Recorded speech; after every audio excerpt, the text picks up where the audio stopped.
I'm pretty sure most of you have heard about Omarosa. She was fired by the Trump administration, and a lot of drama came out of that. Now they tried to say, oh, she resigned and it's going to be effective January the 20th. But then all the stories start coming out. April Ryan, which works in the White House, stated that no, she wasn't fired.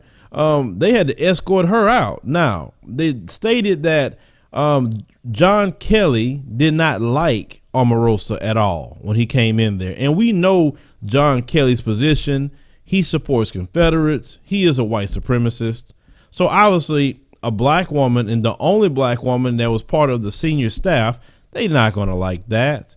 You just had that election in Alabama, and then they're promoting black women as the one that did it, and she's the only black woman around. And you know how petty the Caucasian male is, period, especially when it comes to black women or black men having any kind of stroke.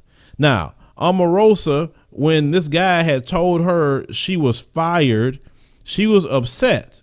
She said, well, you know what? I want to go holler at Trump about it. Well, she ended up getting to the point of getting to Ivanka and say, hey, you know, I've been doing this job, XYZ. I helped your dad get elected.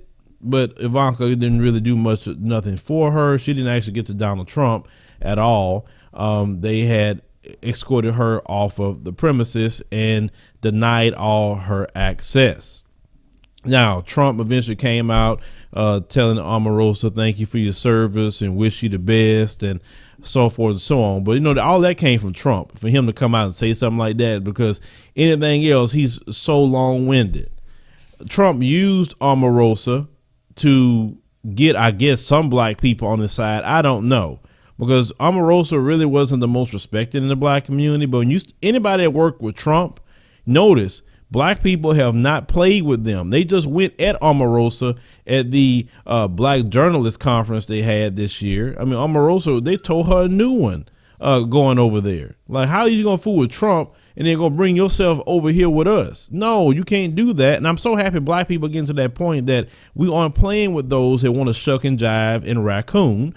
If you want to be with them folks, stay over there with them. Don't come back over here. We don't need you over here. You made your choice. Stay over there with them people. So when they get rid of you and you have your end moment, then you go open your eyes and see at the end of the day what you really were. Now, a lot of people was laughing. I mean, they had hashtags to Omarosa's fired party. That was funny. And then they had a clip on CNN with Angela Rye. And it was funny because she just watched this clip. It's going to be petty for a minute. Oh, Angela. Oh, bye, Angela. girl. Oh, bye. Angela. We did it already on the podcast, April, but bye, honey. You have never represented the community. You are skin folk. We don't own you like Zora. Goodbye. Good riddance. Goodbye. Deuces. Angela, you know I have much love for you, but you know what? I don't delight in anyone's demise. I'm not delighting in her demise. I wish her the best, but I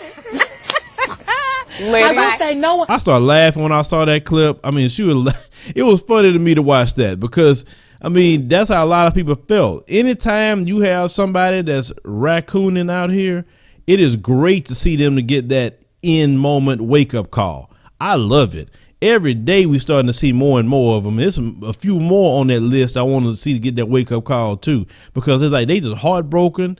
They don't know what to do with themselves because they were doing all that shucking and jiving. Now, Omarosa, was it really worth it? I mean, at first people weren't coming at you the way that they're coming at you now, dealing with that guy, but you couldn't even come back to the community if you wanted to at this point. So now you're by yourself. So I don't know, I guess you go off in the sunset, hide off with your husband, and do your thing, I guess. But never, and this is a lesson learned, don't side with them folks for nothing. You may think it's going to get you an advantage. That advantage ain't worth how they going to treat you. They don't respect you. Years ago, I was on a radio show talking to a white nationalist. You know what this white nationalist told me?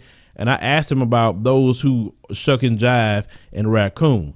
He said that, listen, we'll use them for our purposes, but we really don't trust them more than anybody else. He said, because how can you turn against your own race for somebody else? He said, they are the main ones we don't trust, but we just use them. So if they don't trust you and they're going to get rid of you at any given moment because they said that they don't understand how you could turn against your race, then there you go.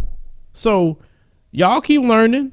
All you shucking and jivers out there. And I hope you get that wake up call more and more every single day. But leave me a comment. Let me know what you think about this particular story. Share the video, like the commentary, subscribe, and make sure you click the notification bell to find when you post new news stories or live streams.